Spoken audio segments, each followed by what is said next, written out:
Now I can speak to the Education Secretary Bridget Phillipson. Good morning, Secretary of State.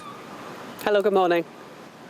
We've been talking school reports this morning. I gather in these days children are asked to rate themselves. What rating are you going to give your own government?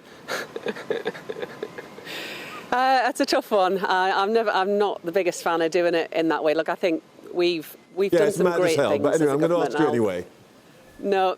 Well, and I'm not going to answer it, I'm afraid. But we've done some great things, but there's clearly more that we need to do. And, you know, we hear from voters that they really want to see the change that they voted for delivered in their lives. I think we've done some brilliant things so far in the first year in education, for example, new free breakfast clubs, expanding childcare, expanding free school meal support to more and more children. And what I'm talking about today around Best Start family hubs that will build on the proud legacy of Sure Start and will revitalise family support services right across our country.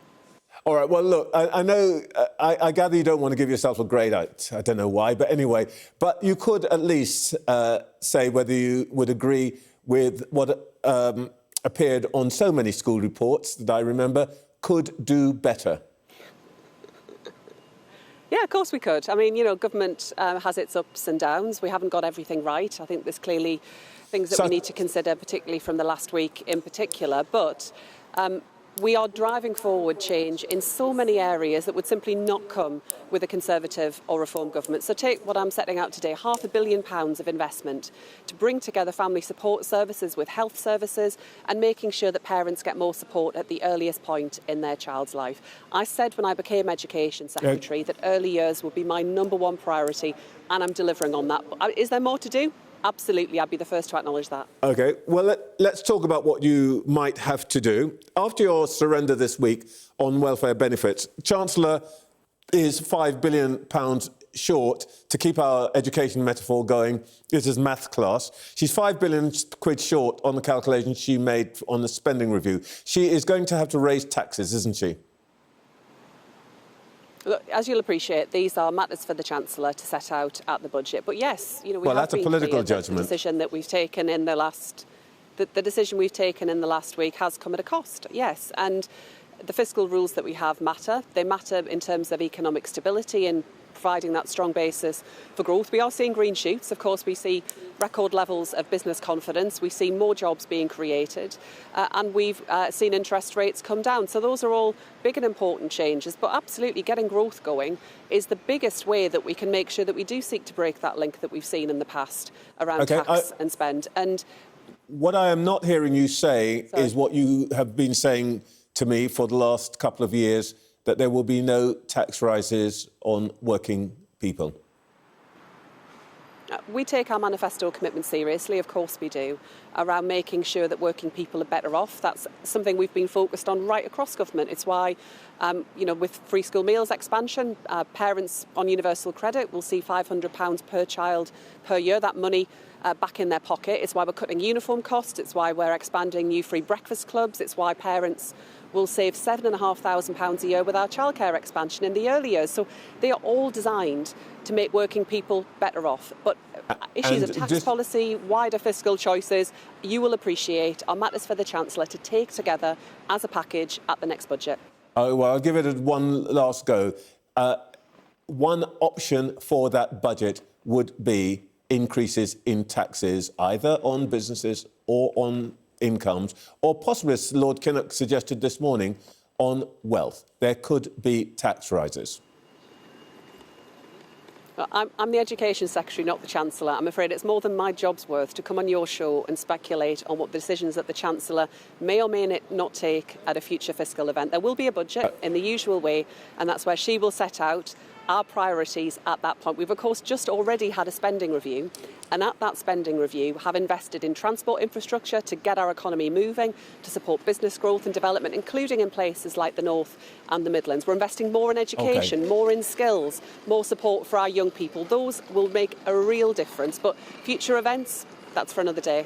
All right, well, you say that, but the reason I'm asking you this is that as far as we understand it, and you can clear this up for us, the government is categorical that it will not raise or abolish the two-child cap on benefits. What is the intention there? Is that open for change, or is that actually a closed book?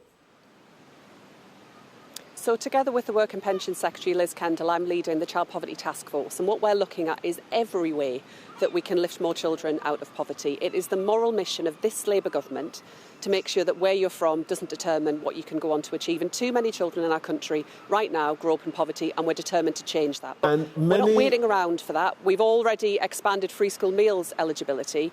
I have also always been clear, as has Liz Kendall, that through the work that we're doing, we will look at measures in the security system as well as every way we can lift children out of poverty. But I've also been consistent in saying that any change like that does, of course, come with a big cost. And we have to do any change in policy, any change of any description, we have to be clear about how we're paying for that and how that's going to be delivered. OK, just to be clear then, for families like the one that you yourself grew up in, poor families, it is still possible that at some point this government will want to lift the two-child cap, which is a step that many of your colleagues on the backbenches who've essentially had their victory this week think is the best way of dealing with the problems you've just been enumerating. It is still possible. Of course, I've heard what they've got to say. I've heard what charities and others have to say on the topic too. But they will appreciate, as we all do, that any change we set out in this area or in any other area, we've got to be clear about what the cost is and how we make sure that the numbers add up. And that's the job of the Chancellor to do that at the budget. And our fiscal rules do matter for economic stability, for business growth and development. But of course, as part of the work that we're doing through the Child Poverty Task Force, we are considering all of the ways in which we can make sure that we have a fairer and more equal society and a country where children are not scarred by child poverty. It is appalling how many children right now grow up in poverty. We are determined to bring those numbers down and to deliver better life chances for children. And today what I'm setting out around our Best Start family hubs is also about making sure families have got the support they need, alongside that massive expansion of free school meals eligibility. I'm sorry to interrupt you, but because of today, we've been slightly short of time. But just to be absolutely clear, what are you saying to those backbenchers who have already been saying this week that the next thing they want the government to do, and they specifically want the Chancellor to say in her budget in the autumn, is that this government will lift the two-child cap on benefits? What are you saying to those backbenchers? Are you saying it's possible, or are you saying,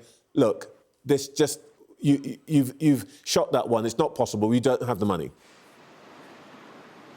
Look, the changes in the last week, of course, have come at a cost, and we have been upfront about that. But my message to my colleagues, to parents, to campaigners and to everybody watching this morning is that this Labour government is serious about tackling child poverty. We've demonstrated our intent already on that with the expansion of free school meals to all families in receipt of universal credit. We've demonstrated that with new free breakfast clubs. We've demonstrated that with expanding childcare support. This is a government that is focused on child poverty, that is focused on making sure that all children in our country are able to achieve and thrive, and that will continue to be our position.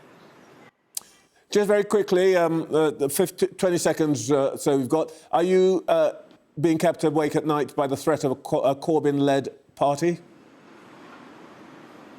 I mean, that's for them. And I think, obviously Jeremy Corbyn left the Labour Party some time ago. What keeps me up awake at night, if you like, and I sleep pretty well usually, but is making sure that we're just getting on and delivering the change that people voted for. I'm focused on that. That's the purpose of this government, delivering Labour values in action and making people feel better off.